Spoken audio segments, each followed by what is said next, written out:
이번 시간은 무거울 중 한자어에 대해서 가장 쉽게 학습할 수 있는 방법을 설명해 보도록 하겠습니다.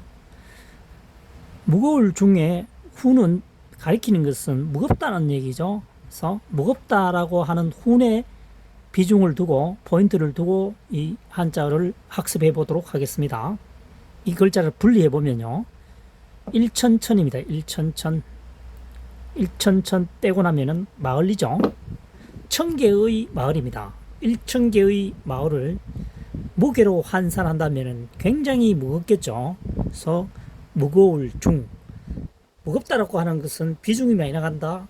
그만큼 중요하다는 것이죠. 중요할 중 되겠습니다. 천개의 마을을 무게로 환산한다면 굉장히 무겁다. 무겁다라고 하는 것은 그만큼 중요하다. 이런 뜻이 되겠습니다. 그 다음 글자입니다. 발꿈치 종입니다. 발족이죠. 무거울 중입니다.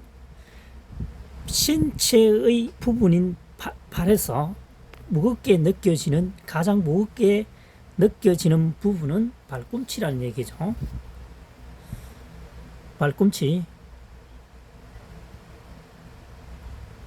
발꿈치가 되겠죠. 몸이 무게가 가장 많이 실리는 곳이죠. 그래서 신체의 일부분인 발 부분에서 가장 무겁게 느껴지는 부분은 발꿈치다. 발꿈치 종이 되겠습니다. 그 다음 어떠먼입니다. 어떠먼 한자를 풀이해 보도록 하겠습니다. 어떠먼 5급에 해당하는 한자군요. 이 글자도 마찬가지로 글자를 의미 없이 통째로 외우는 것이 아니고 어뜸이다, 최고다, 넘버원이다, 여기다가 뜻을 두고 키포인트를 두고 학습을 해보도록 하겠습니다. 두이죠. 두이는 숫자 둘입니다. 때는 땅과 하늘을 의미하기도 합니다. 그 다음 남는 것이 걷는 사람인이죠. 자, 하늘과 땅 사이에 걷는 사람이 어떻습니다. 이런 얘기죠. 동물과 식물이 살아가면서 두뇌 능력이 가장 앞선 동물이 사람이죠. 그 얘기입니다. 하늘과 땅에 사람이 어떻습니다. 그래서 어떤 문자가 되겠습니다. 그 다음 놀완자입니다. 놀다라는 뜻이죠. 놀다라는 뜻에 키포인트를 두고 이 한자어를 분리해서 설명하면 됩니다. 임금왕 플러스 어떠먼이죠. 그런데 여기서 짚고 넘어가야 될 게 뭐냐면 우리가 한자어를 단독으로 구술옥할 때는 임금왕의 점주, 심지주 뭐 이렇게 되겠죠. 불동주가 요게 단독으로 쓰일 때는 이 점을 찍습니다. 구술옥입니다. 그런데 이 구술옥이 어떤 한자의 부분으로 사용될 때는 점이 없어집니다. 임금왕이 된다는 거죠. 우리가 알고 있는 나타내어지는 것은 임금왕이지만 실질적으로 쓰여진 한자가 점이 찍겠다는 거죠. 구술옥인데 이 부분에 지금 나누어지잖아, 그죠? 단독으로 쓰인 게 아니고 이 한자의 한 부분으로 사용됐죠. 이때는 점이 없어지면서 임금왕으로 쓰인다는 거죠. 그래서 여기서는 해설은 구술을 해야 됩니다.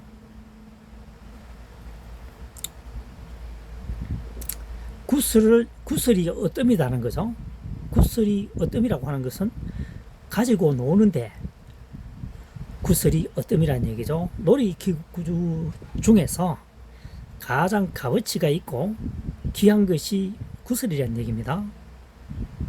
그래서 과거에는 아마 구설로 가면 그때는 이 한자어가 언제 만들어진지는 정확히는 알 수 없지만 금을 발견하기 이전에 글자가 만들어질 수도 있겠죠. 어쨌든 구설처럼 어떤 가지는 것을 가지고 놀 수 있는 경제적 여유가 있으니까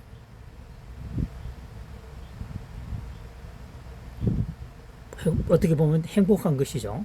그래서 놀완자가 되겠습니다. 구설처럼 어떤가 하는 것을 가지고 논다. 이거는 일반 평민은 잘 해당이 안 되겠고요. 직급이 높은 거나 아니면 등급이 높은 뭐 양반가들이 가질 수 있는 거겠죠. 구슬은 아무나 가질 수가 없습니다. 나라 이름 원입니다. 나라 이름 원. 어떻게 됩니까? 언덕부죠. 언덕부입니다. 언덕부변입니까?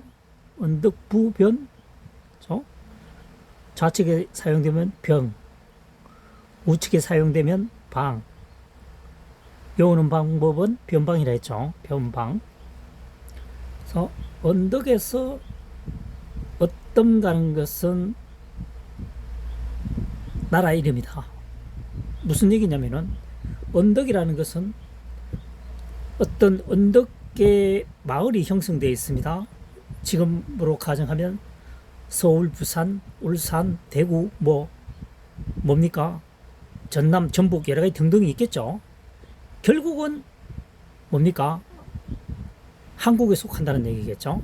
그래서 언덕의 어뜸이라고는 하지만 그 주위에서는 가장 큰 도시라고 하지만 통합을 시켜놓으면 한국에 속한다는 거죠. 그래서 나라 이름 완이 되겠습니다. 언덕이 어뜸이라고 하지만 결국 모아놓으면 나라 이름을 형성한다. 나라 이름 완, 나라 이름 원이 되겠습니다. 그 다음 완고할 완입니다. 완고할 완, 완고할 완이죠. 어떤 원이죠? 머리 혈입니다. 어떻게 됩니까? 머리가 어뜸이라는 얘기죠. 자기가 가장 최고다. 설령 가장 최고라 하더라도 지지자들이 그를 따르는 사람들이 따라가지 않으면, 추종하지 않으면 아무런 의미가 없는 거죠. 그래서 자기 생각만 옳다고 해서 설령 옳다고 하더라도 더불어 살아가는 사회에 있어서는 어떻게 됩니까? 화합이 중요하겠죠. 그래서 자기 주장을 너무 내세우면 주변의 사람들이 뭐라고 합니까? 고집쟁이, 완고하다, 뭐 이렇게 하겠죠. 그래서 완고할 완이 되겠습니다. 머리가 어뜸이라고만 주장하는 사람은, 계속 주장하는 사람은 완고한 사람이다. 고집쟁이다. 고집쟁이 완, 완고할 완 이렇게 되겠죠. 그래서 지금까지 설명한 한자어는 99% 이상이 훈에 맞게끔 글자를 분리해서 다시 합체하면 한자 학습에 굉장히 도움이 된다. 장기적으로 봐서도 기억 저장하는 데는 월등하다. 이런 얘기를 꼭 하고 싶고요. 한자사랑이 2023년 현재 시점에서 학습하는 방법이 공감대를 형성했다면 구독, 좋아요를 꼭 부탁드립니다. 한자사랑이 힘을 얻게 되면 만자, 5만자도 풀이 가능하겠죠. 하지만 만자 이상 현재 사용할 일이 거의 없다고 보고 만자 정도 박수를 보내준다면은 만자까지는 한번 푸는 방향으로 해보겠습니다. 8천자는 이미 풀었으니까요. 2천자는 금방 풉니다. 시간이 많이 필요하지 않습니다. 다음 시간에 또 뵙도록 하겠습니다.